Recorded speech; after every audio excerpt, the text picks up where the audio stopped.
Okay, hi everyone. Here is my lecture for the Computer-Assisted Molecular Structure Visualization Lab. Two goals in this experiment. The first is to gain some experience working with a molecular modeling program, and the second is to learn something about chemical structure and bonding. So this is the point where I usually like to start. I often point out to students that I think this is probably the most important, or at least one of the most important curves, plots in chemistry. It answers a question here: why do chemical bonds form? And so what we're looking at is a plot of the change in energy as two nuclei approach one another. And here's how you think about this issue of why chemical bonds form. When two nuclei or two atoms are really far apart, they're so far apart that they can't interact, and their change in energy is zero. As they start to approach some intermediate separation, the electrons from one atom are attracted to the positive nucleus of the other atom, and vice versa. So this is a negative electron attracted to a positive nuclei. It's a stabilizing interaction. It lowers the energy of the system. And this curve dips down. If you keep forcing the nuclei together, at some point the nuclear repulsions will dominate. The nuclei will be so close together that those repulsions will dominate, and the energy goes through the roof. Right? This destabilizes the molecule. And that's the basic qualitative notion of why bonds form. If you continue on in chemistry, you'll learn more about this. The actual mathematics that describe it are quite interesting. You have to use quantum mechanics, and it's a great problem that you may learn about later in your career. But what I want to point out to you now is that you get two critical pieces of information from these types of plots. So the first one is this distance here. So the distance from the y-axis to the bottom of this curve, right? And if you think about it, what that is telling you about is the bond distance, right? Molecules like to sit this far apart, right? This is the lowest energy of the system. The other quantity you get out of it is the bond energy. This is how much it's stabilized. In other words, the energy you have to put into the system in order to rip the bond apart. At the end of the day, these types of quantities are important because they dictate chemical reactivity. And one quick example might be structure-function relationships in biochemistry. You may know that proteins have certain shapes, and these dictate their function. But it gets even more sort of complicated, right, or more involved. And so in addition to bond distances, you can get a number of other things. So this is the first one we just talked about. It's a bond length. Right? It would require two atoms to define, and I would call this a one-dimensional quantity, meaning you can represent it on a number line. The second type of quantity is a bond angle. This one requires three atoms to define. And I would call this a two-dimensional quantity. You have to draw it in a plane, an XY axis.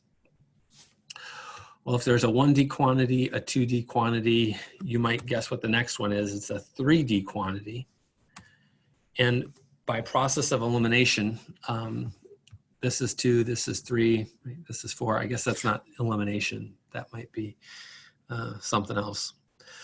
What this represents, though, is a torsional angle. It's a twist in a molecule. And so this is one way you might represent it. This is ethane.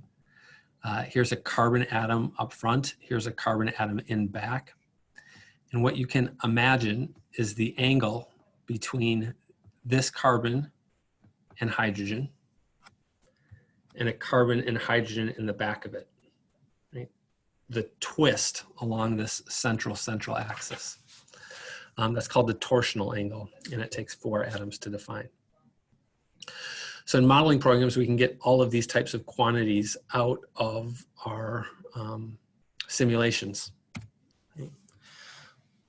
Why would we do any of this? Well, we're going to look at pretty simple molecules today, but you can imagine there are really complicated molecules, macromolecules, proteins, polymers, nanocrystals, and predicting the structure and function of those is hard. You might have a hard time making them in the lab, isolating them, getting them in pure forms. Modeling programs allow you to get at some of this information without actually having to do the experiment. So whatever you go on and do after Geneseo, whatever your major is, you will likely use some version of computer modeling. And this lab hopefully is a nice introduction for you to start to learn how some of these things might work. One of the structures we're going to look at in this lab are amino acids. So I want to tell you something briefly about amino acids. There are 21 naturally occurring amino acids, and these are the building blocks from which proteins are formed. So you start to link different amino acids together and you get proteins and peptides. Here are 4 different amino acids. I don't know if you've seen this type of representation before, but this is something that's commonly used in organic chemistry. Any place there's a kink, there's a carbon. Other atoms are delineated on the structures. But what I would point out to you is that in these 4 different amino acids, there's actually a lot in common. Specifically, they all have this group present. And what differentiates the amino acid is the other half of this. Okay. The unique portion of the molecule has a specific name. It's called the side chain, or sometimes the R group.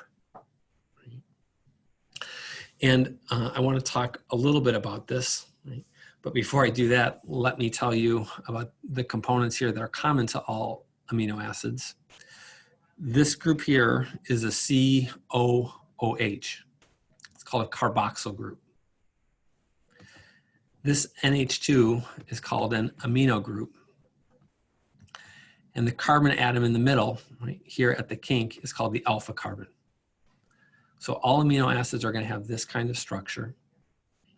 And what's bonded, the R group side chain bonded to the alpha carbon, will define the amino acid. This is important because these side chains are very different. Some of them are hydrophobic, some of them are hydrophilic, some are acidic, some are basic.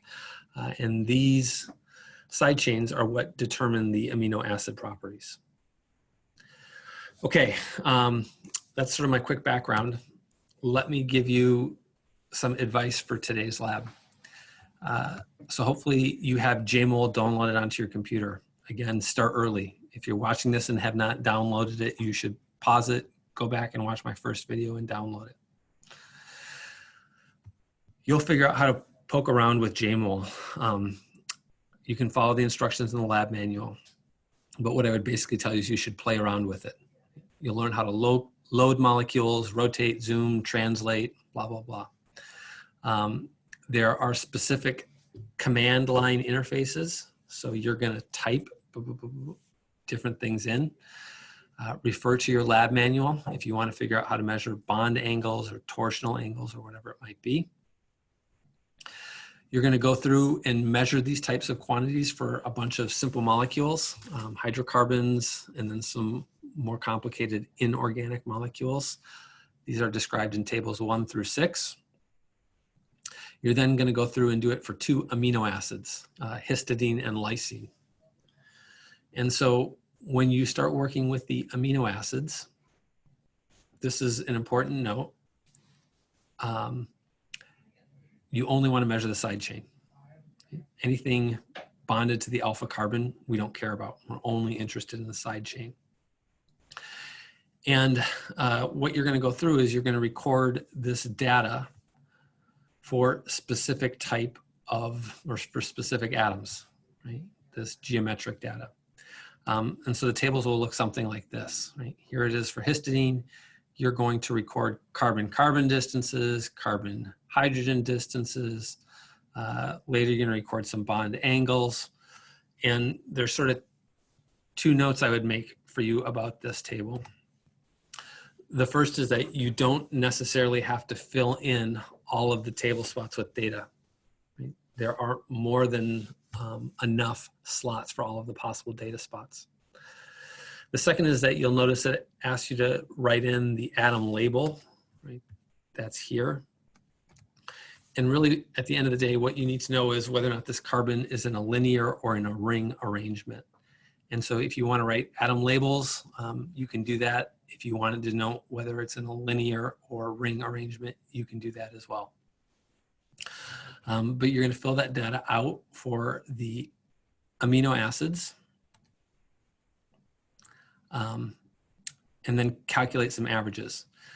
So this is sort of my last point, I guess, in here. I had said that you don't need to fill in all of those tables. What you need in the report sheet is enough data points to get a good average, an accurate average. You'll get some sense for what that means, but you know, if you're measuring 100 things, that's too many. You probably need 5 or something like that. Okay, so you'll fill this all out. The last thing this lab asks you to do is to figure out some geometric quantities for proteins. These have a little bit different structure. I follow the lab manual. It will tell you how to work with these. It uses a command line interface like Linux.